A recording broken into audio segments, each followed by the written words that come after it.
All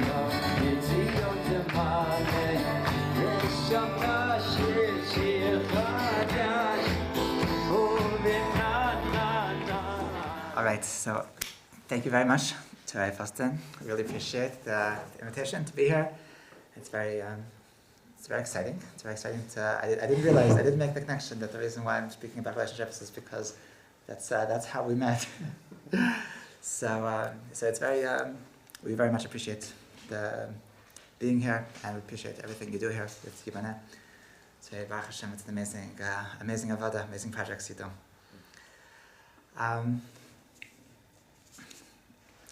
So we're talking about relationships. We're talking about probably the most important thing that we could be investing in, and probably the reason why a lot of people don't succeed in their marriages is because they don't spend enough time, they don't spend enough thought. They think that things are going to just happen by themselves.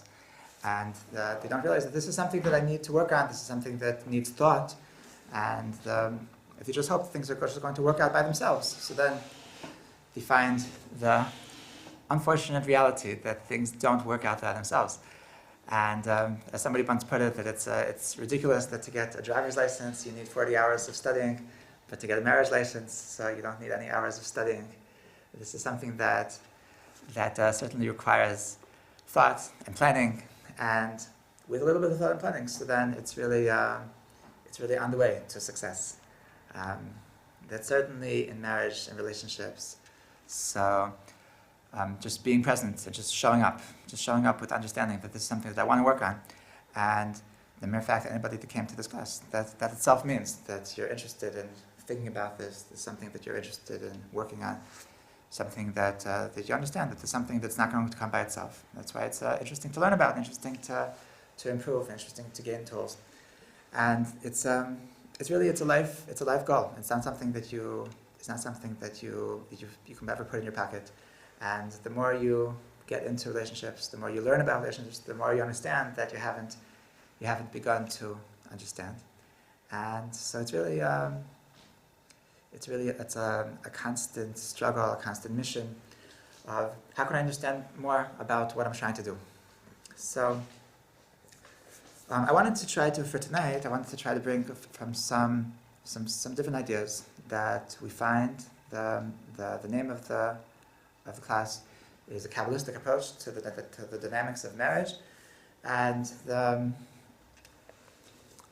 different stages that we look at that based on the prototype that Hashem puts for marriage.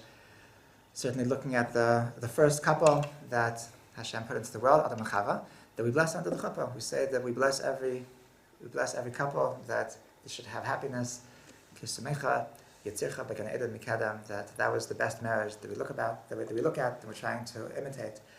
So I think the first thing that we find when the Torah tells us about the story of the marriage of Adam and Chava is interestingly that when we find Adam and Chava, so they were in a situation that it wasn't possible for them to be married, and that is because that they were actually stuck together.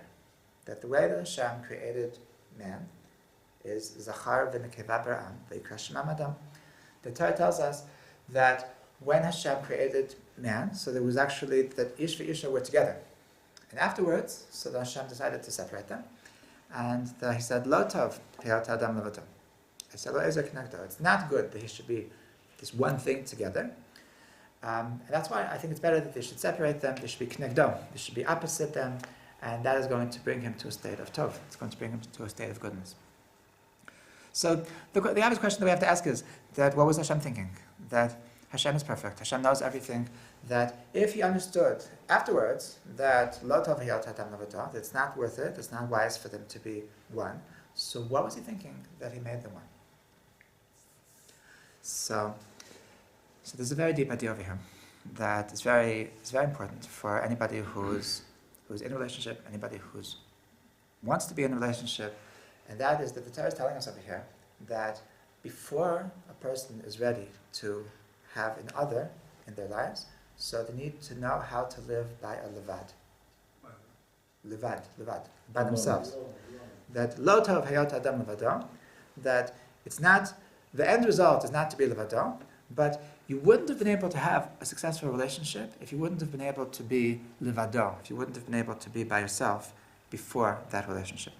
This is something that a lot of people overlook. That they don't realize that before I'm ready to give myself into a relationship, to commit myself to a relationship, so it's important that I have my levado. So what is this levado? It means numerous things. The number one, it means that I need to have a certain amount of emotional autonomy.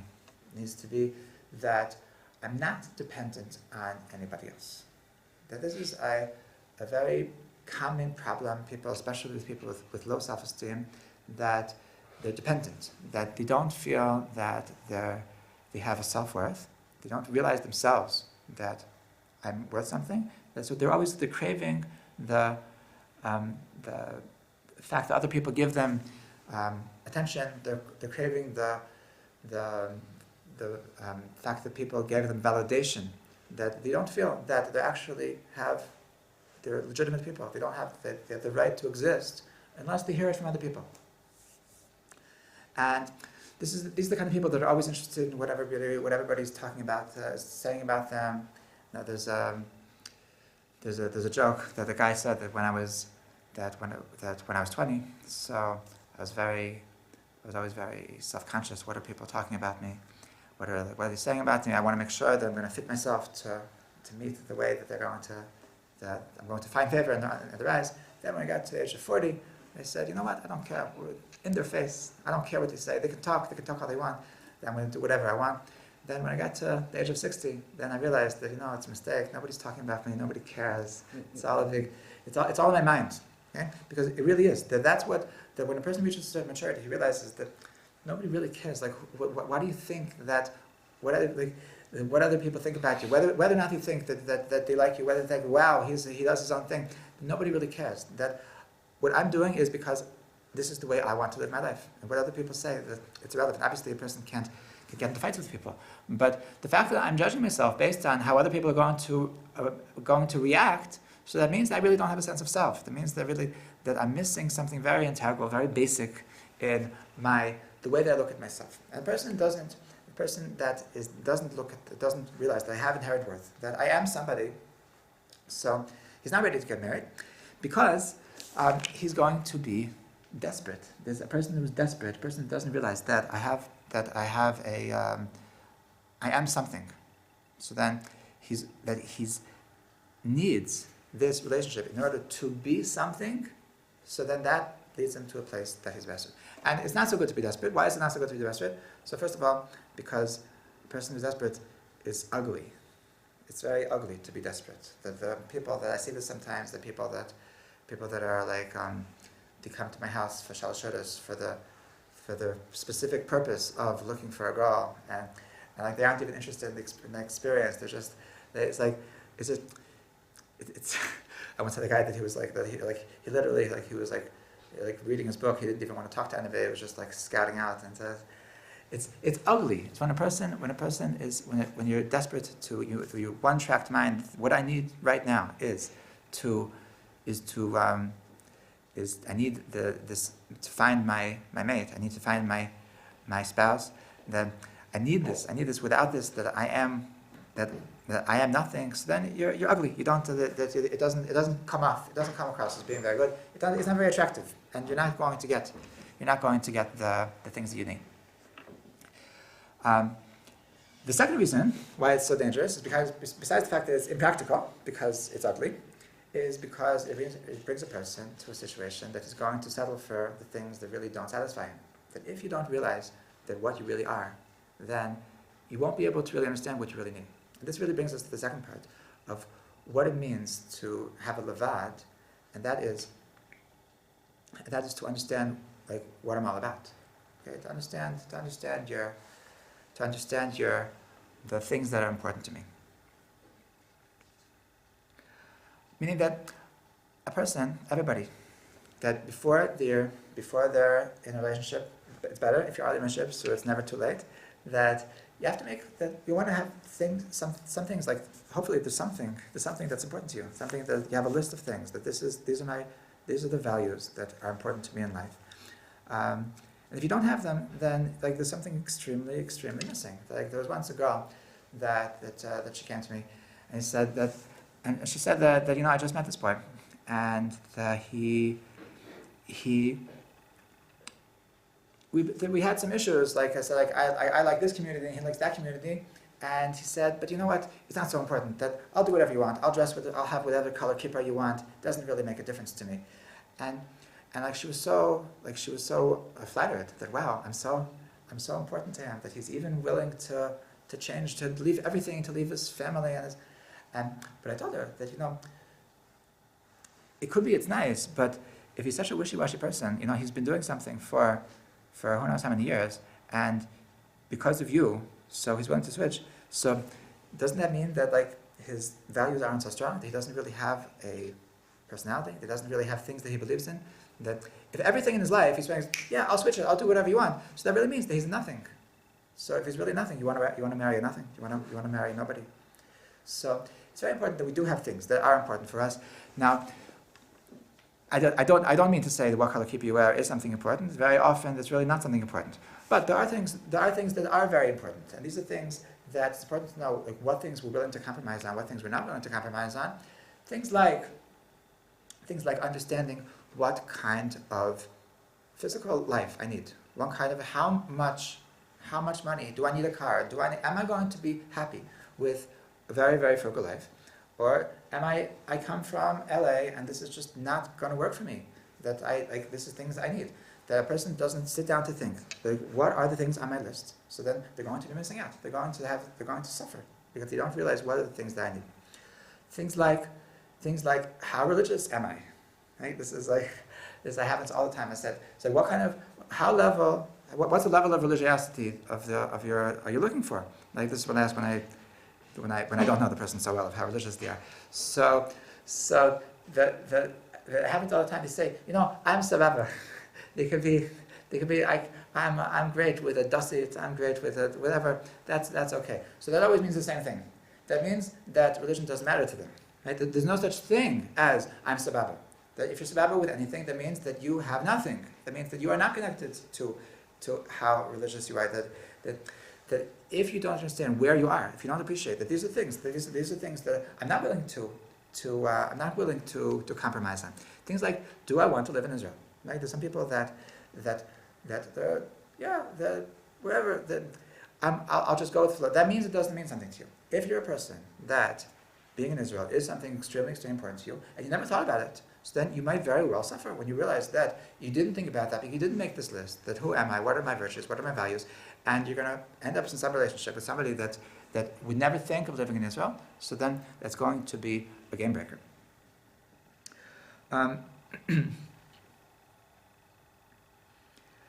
The same is true in terms of values. For everybody, it's important that you have some list of values. There's some things which are important to you, and if you don't have anything which is important to you, so get something which is important to you. That in terms of like, what are the character traits, what are the good midot that I want to build in my life? That this is something that I want to have in my life, and if these things won't be in my life, then I'm going to feel that something's missing. That if we don't have this clear understanding of what are the things, what are the energies, what are the midot, what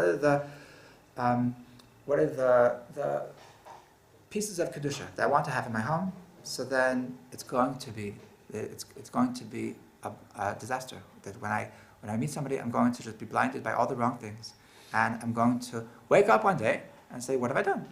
That this is why it's so important that before I have a relationship, before Hashem created Chava, so it was important that there should be a levad, there should be a levado. And this is something that everybody needs to have to very, very clear. That sometimes it's something that sometimes it wears off. Sometimes we have times that we have this very, very clear sense of levad. Sometimes we don't have a very clear sense of levad.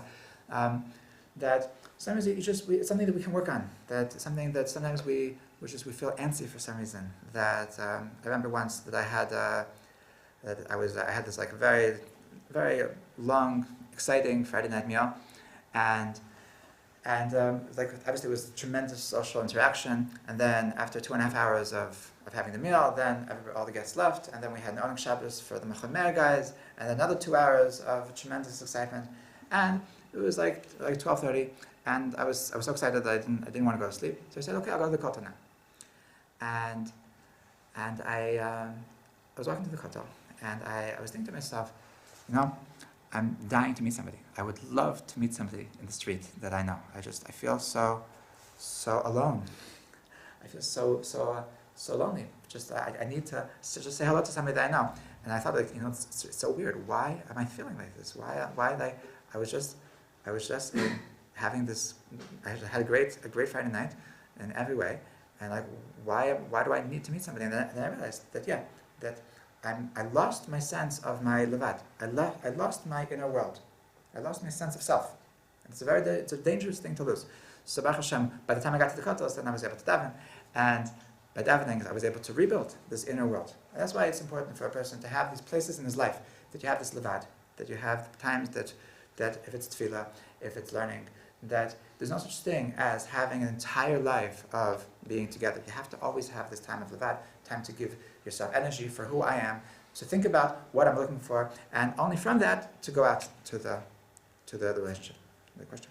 How would you relate this concept to Adam and That before the creation, before the split of Adam and Chava into being two, so Hashem specifically made them one. Because you have to have a levad before you have a together. Okay? Well, they were one, but did they really share the same values at that point? No, there was no such thing. There was one. They were one organism. Mm-hmm. They were one being. Mm-hmm. And he was okay. They were okay. They weren't missing anything because there was nothing to miss. And then Hashem said that no, that's not good enough. Okay? It's not good enough, but it's an important start. Okay. Okay. So the next step is that obviously that Hashem decided that we should be listening. We should be separate, and part of this separation is the necessity to look for our other side. So after this whole introduction of that, we understand that we have a good start, that we are something that has inherent worth, and nevertheless there is something that we're missing. So over here that there's a very clear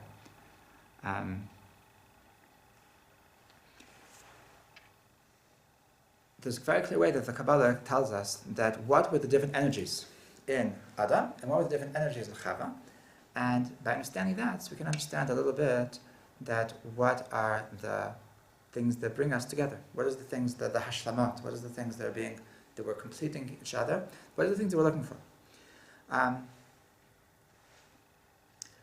There's an interesting idea that we know that women say there's two different in the Birkat HaShachar. So the men say Shelo Asani Isha, they thank Hashem for not making them women, and women say Bracha She'asani Kirtzana, that thank Hashem for creating them like His will. Yeah, Kirtzana is like His will. So there are those that misunderstand that thank you for doing whatever you deemed fit. It's like thanks for nothing. Like if only I realized I can't yell at you for making me a woman, but thanks for doing what you needed to do. So the Maharal explains that obviously that's not what they're thanking for. But what does it mean? Why is woman thanking Hashem? Shasani Kirtzanos. The Maharal explains that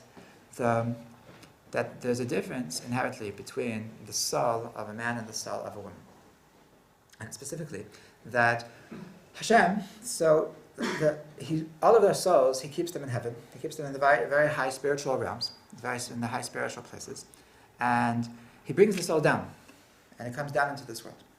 So on the way down, so it actually goes through a very big transformation. That it used to be in a very high spiritual place, and now it comes down to a much lower place. Now, the Maharal explains that there's a difference between how low the soul of a man goes and how low the soul of a woman goes.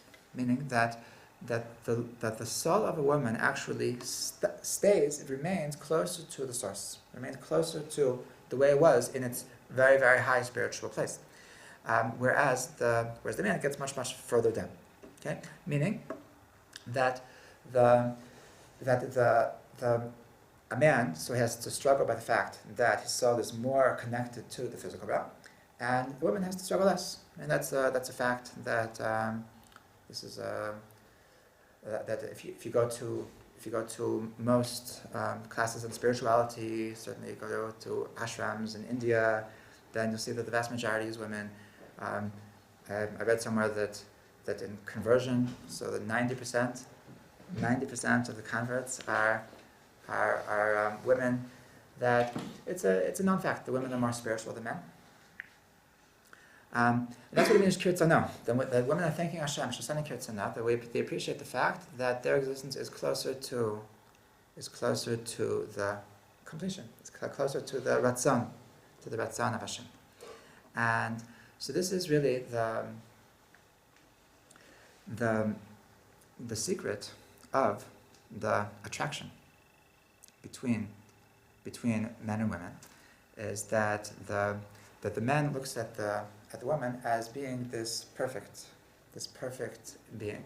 That's the kirtzana, and he's attracted to the perfection. He knows that he is very, very down, and he's looking up, and he looks at his wife, or his wife to be, and he looks at her as being the perfection, and that's what he appreciates in her. And that's the reason why he's attracted to women, is because he's attracted to perfection. That he realizes that he enjoys the fact that he's on the way. He appreciates the fact that he's on the way. He has a lot of struggles, and he appreciates the fact that she's there. That she has. This is symbolized by the mitzvah of Brit Milah. Right? The mitzvah of Brit Milah is that Hashem gives a certain imperfection in mankind, and He tells us that I didn't make a perfect world. That it's your job to take this imperfect world and to perfect it, and that is the mitzvah of Brit Milah. Is that Hashem is telling us that I left something out. I made this baby almost perfect, and it's your job to bring it all the way. Okay, and that is specifically, obviously, by men. That the reason why Hashem doesn't give the mitzvah of Brit Milah to women is because they're there, because they're already perfect. So this is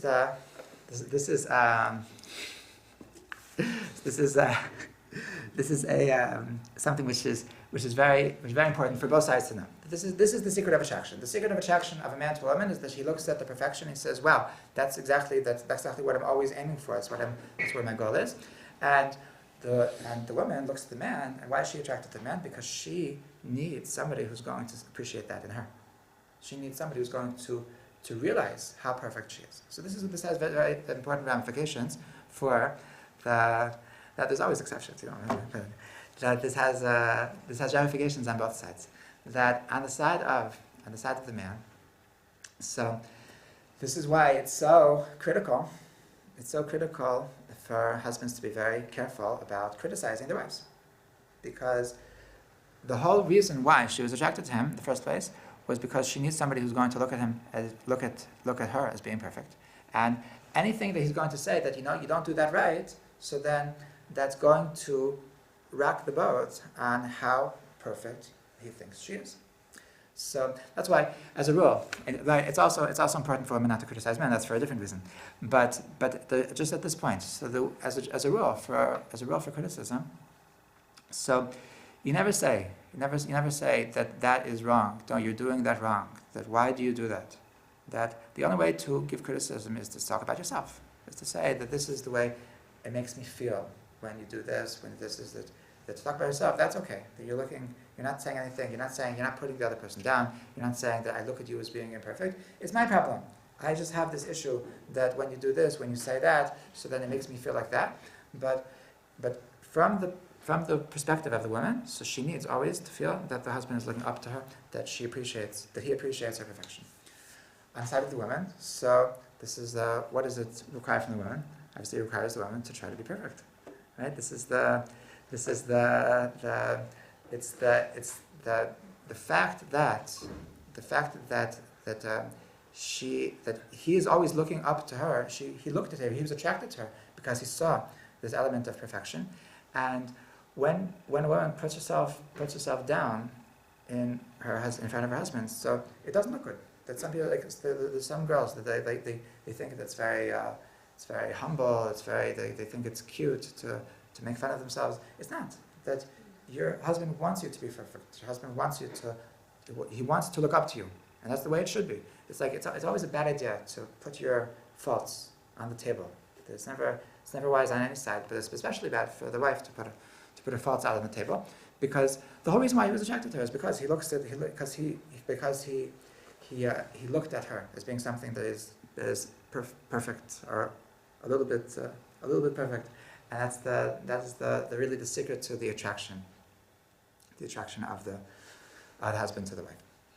So that is the first thing. That the difference between this breakup, that this great soul, this multifaceted soul, that used to be one and was separated. So Hashem specifically broke it up into two, and He said that I want this to be that there's this attraction, that is she'ifa, and each one has the different thing that they're attracted to. Now, part of the reason why Hashem made that there should be this separation with this she'ifa, with this yearning, is because that part of the complete connection requires this she'ifa. Or in other words, that there's different levels of the reality that the Kabbalah gives for us. That it starts from a place called Keter, and it ends by a place called Malchut. Okay, the highest is the Keter, and the lowest is the Malchut. The Keter is the place where everything is in the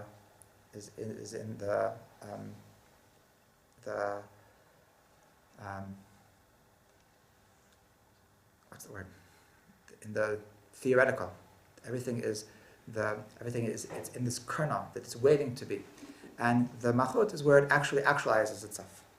So the husband, the man, the Adam, so he represents the Keter, and the woman represents the Malchut, and these two things, so they're always yearning for each other.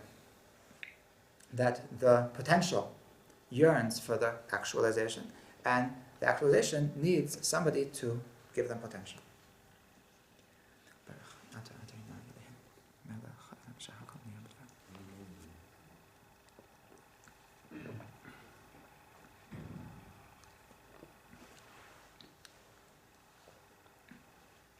So this is really the deeper understanding. When we're talking about the woman being the final product, like the finished product, the perfection, that's what we mean. That she represents that at the end of the story, the Malchut, that's how it's going to look.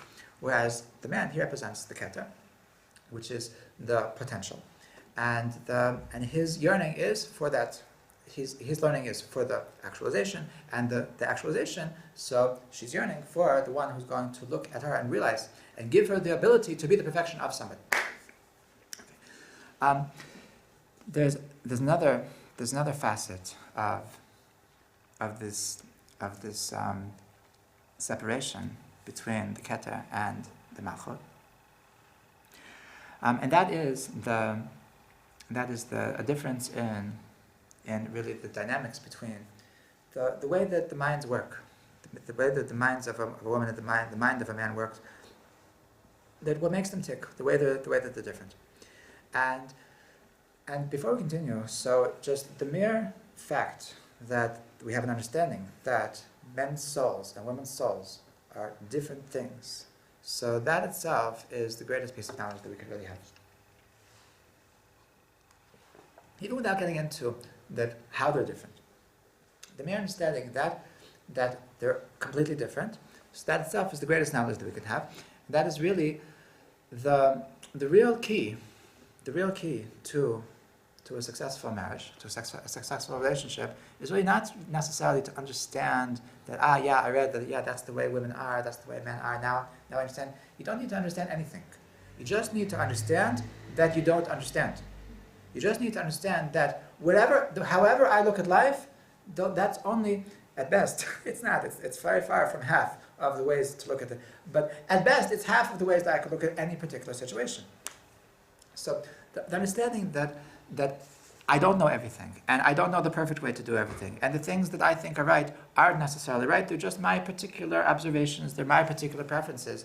That is the biggest secret to marriage. Meaning that the most necessary tool that we need to have for relationships is the ability to understand that there's more way than one to do something. So that it's very nice that you can tell a lot of times that a person that walks into the room and decides that the window needs to be open or the window needs to be closed. So sometimes you can tell that this person is not married. That there's a certain understanding that it's very nice that I think it's very cold, but maybe there's other people that feel differently. That it could be. At least I should ask, right? So sometimes, once I saw a person that was like this, and I know that he is married, and I feel bad. I feel very bad for his wife.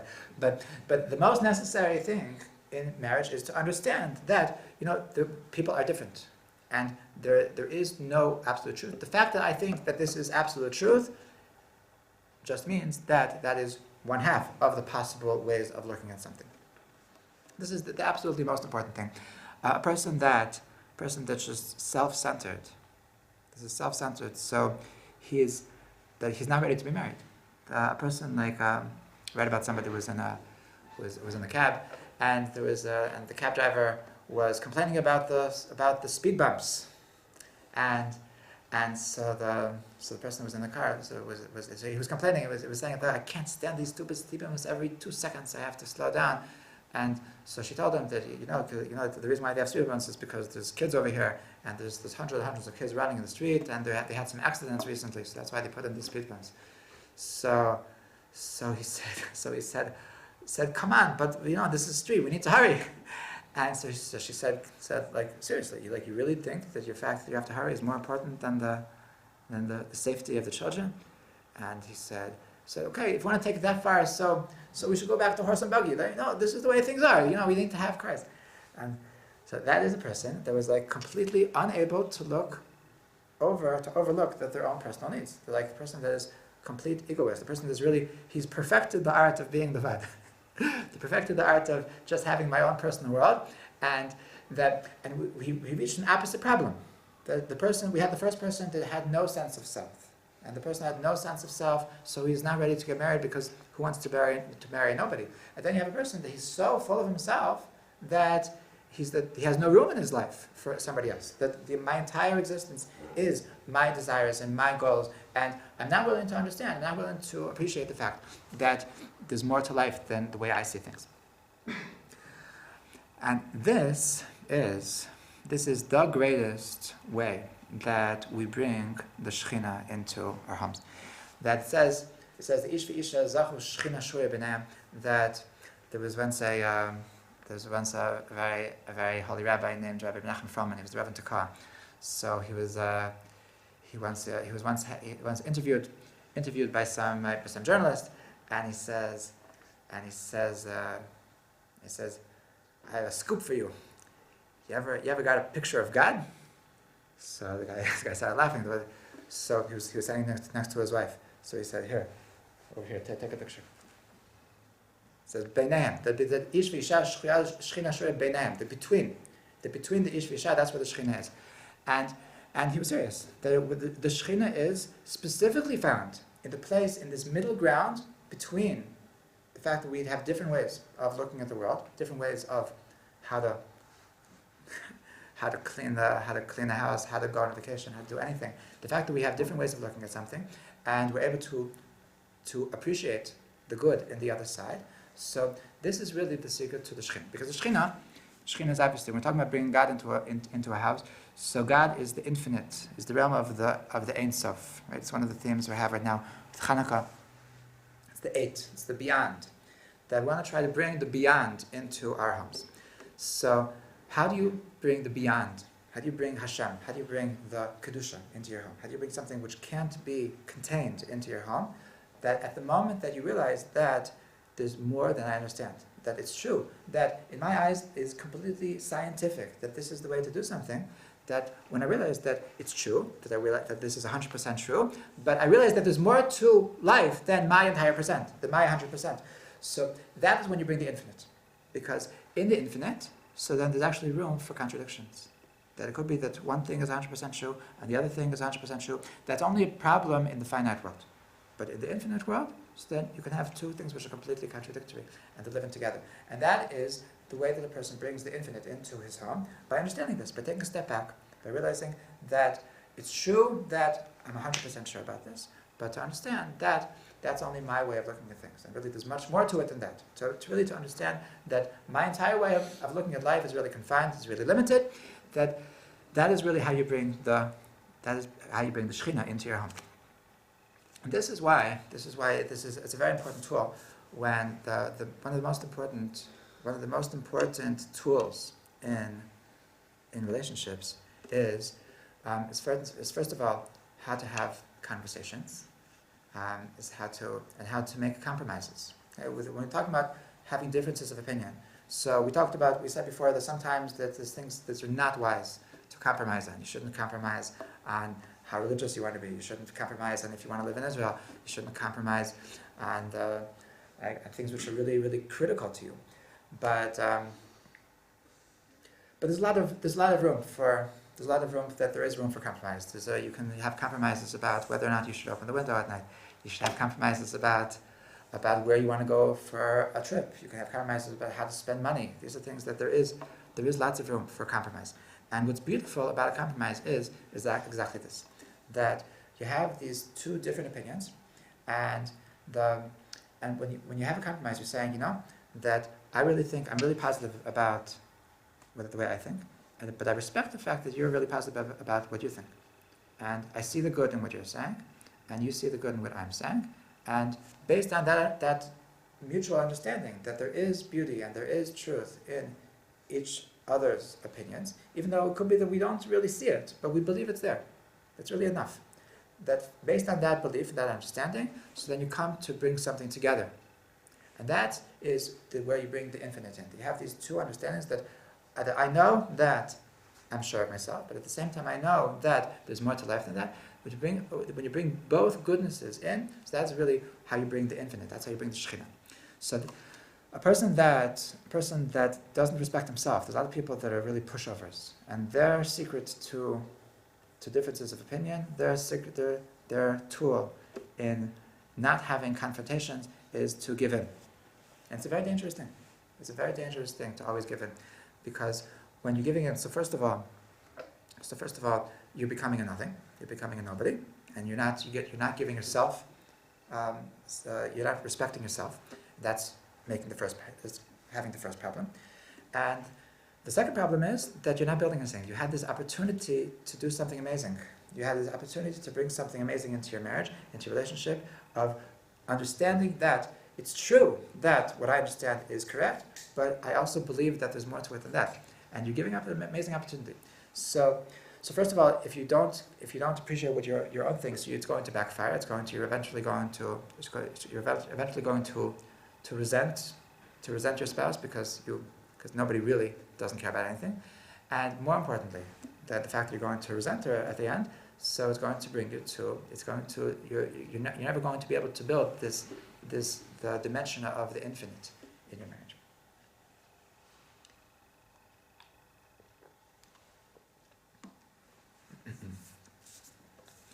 This is the reason why.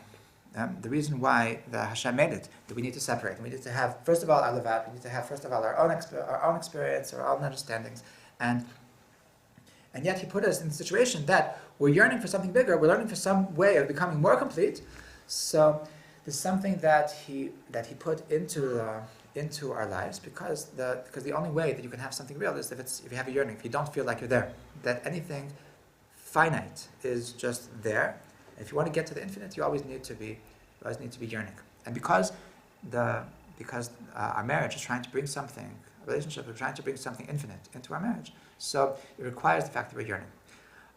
This is why Hashem, in His infinite wisdom, gave us the mitzvah of Taharat HaMishpacha. That the reason for the mitzvah of Taharat HaMishpacha is specifically that there should be a time that you're yearning, that you're the time that you feel like you're missing. This is also like for the very same reason that Hashem created us single. So for that very same reason, so Hashem made us that you should have this time that you're yearning for something, that there's something that you're not there yet, and you want to get to this level of completion. All right. Now, with that going on those same lines. So Hashem made this distinction between the male soul and the female soul, and so it says that the word ish is spelled in Hebrew aleph yud shin with the letter yud, and the word isha is spelled aleph shin hey. So what's the difference? The difference between the ish and isha is that the woman is created with the letter yud, and the ish is created with the letter yud. The man is created with the letter yud, and the woman is created with the letter hey. So it says that. So what does that mean? What does that represent? It says that Yud is the letter of the world to come. It says Ki b'ka Hashem tzar alamim, that Hashem created the world, the entire existence with the letters Yud and Hey. That Hashem created the world to come with the letter Yud. It says because it's very small, because only a small amount of people merit in the world to come, and Hashem created this world with the letter Hey. Explains why is it with the letter Hey? Because there's a hole in the bottom, because you can fall down in this world, you can make mistakes, but it makes the hole in the side because you can come back. So this world is represented by the letter Hey, and the next world is represented by the letter Yud. So it says that Ish is with the letter Yud. It means that there's a certain connection of the male soul, that the male soul is more connected to the letter Yud, to the world to come, and the woman's soul, so her soul is more connected with the letter Hey, with this world. Okay, so that's why I always tell men that it means that any differences of opinions you have, whenever you have a disagreement with your wife, so if it's anything to do with this world, so she's always right? Because she is always connected to this world, and this is her right. But seriously, I mean, that is serious in a certain sense. But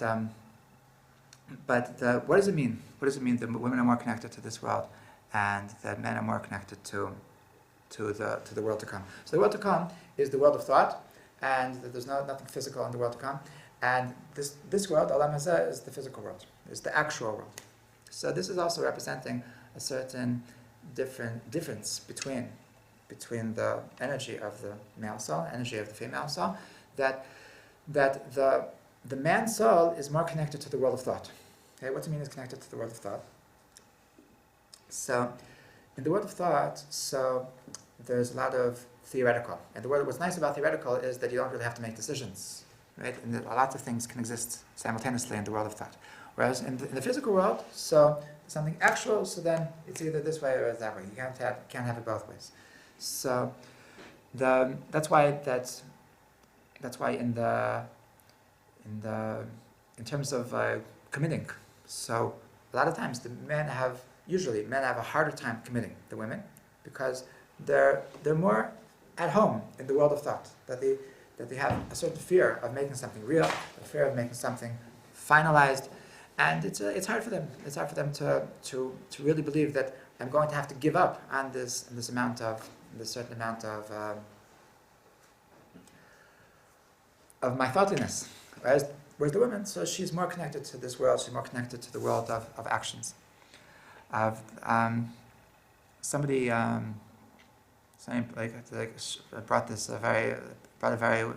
brought up the point that there was once some speed dating event in Jerusalem, and so there was a journalist that wanted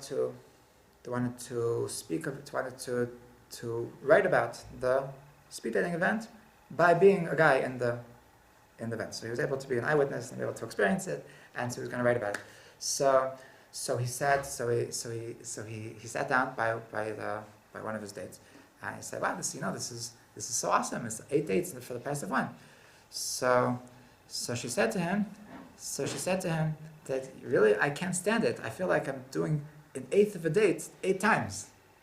It's absolutely nothing. So this is really like the whole difference between a guy and a girl. That the guy, he likes the potential. He likes having options. He likes the fact that everything is open in front of him.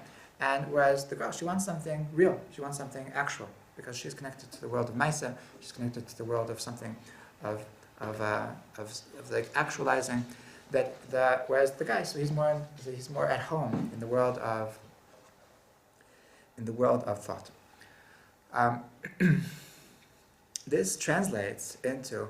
Yes, from the male perspective, what could be the expectation of compromise when one partner is perfect?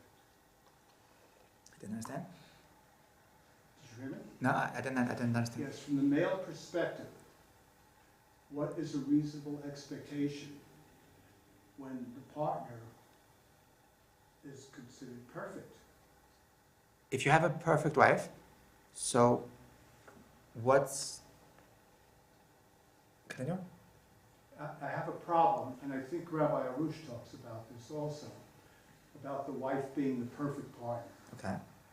And I don't believe that for a second. Mm-hmm. But given your model, how does the male supposed to react in the relationship if we say we need compromise? So if one party considers themselves perfect, where is there room for compromise? No. So she's not supposed to consider herself perfect. And also, I didn't say that you should consider her perfect. I said that the reason why you were attracted to her is at the beginning is because you saw some perfection in her. It's very possible that after you married her, so even after you met her, so it could be that you realized there was really a mistake. But that's really the source of guys' attraction to girls in the first place, because they look up to the girl. They look that unless they're like really messed up, they're looking just for the personal gain. But in most normal romantic relationships, so the guy is attracted to, he looks up to his wife, and he sees her as something which is perfect. That was just the source of the attraction in day-to-day life. So then everybody understands that nobody's perfect, and because nobody's perfect, so everybody has different ways of looking at things, and because everybody has different ways of looking at things, so we have to respect other people's views, regardless of who's more looked at as perfect and who's less looked at as perfect. Okay, so because guys are more connected to the world of thought and the girls are more connected to the world of action, so we know that there's different things that in terms of how to make a marriage work. So the two critical things that you need to make a marriage work is number one, respect, and number two, love. Okay, without either of these two things, so the marriage is not going to work. That's why, like, when people ask me, like, how do I know if this is the right one? So it's very simple. You just need four things. You just need that you respect her, she respects you. You love her, she loves you. That's all you need. Nevertheless, there's a difference between, even though both guys and girls need both respect and love, but there's a difference between how critical is it? Which one can you not live without? And that is that the guy, because he is more connected to the world of thought, so the guy that doesn't feel respect, doesn't feel acknowledged by his wife, so he will feel like he's dead. He'll feel like he's not present. He has nothing to look for in this marriage.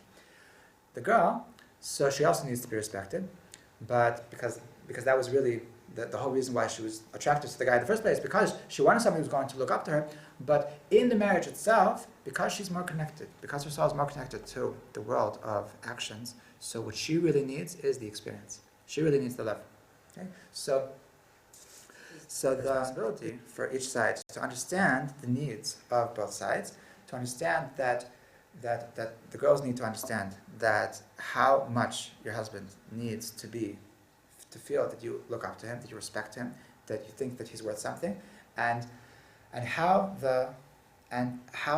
much the guy needs to show his wife how much she's loved. That is the most critical thing.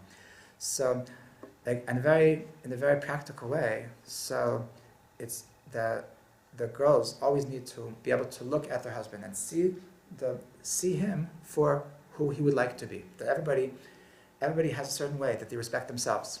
That if they went through this process of the vad, that they're okay with themselves and they're comfortable with a certain level of a certain feeling that this is, I am worth something.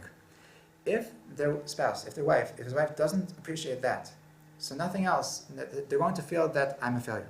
That that if he thinks that he is the best cook, so if she thinks that, you're amazing and you're amazing Talmid Chacham, so if he, it's a bad example, hopefully it would be the opposite, but it's not going to help him, the fact that she thinks that he's an amazing Talmid Chacham. If part of his self-worth is based on the fact that he thinks that he's an amazing cook, so she needs to be able to appreciate that.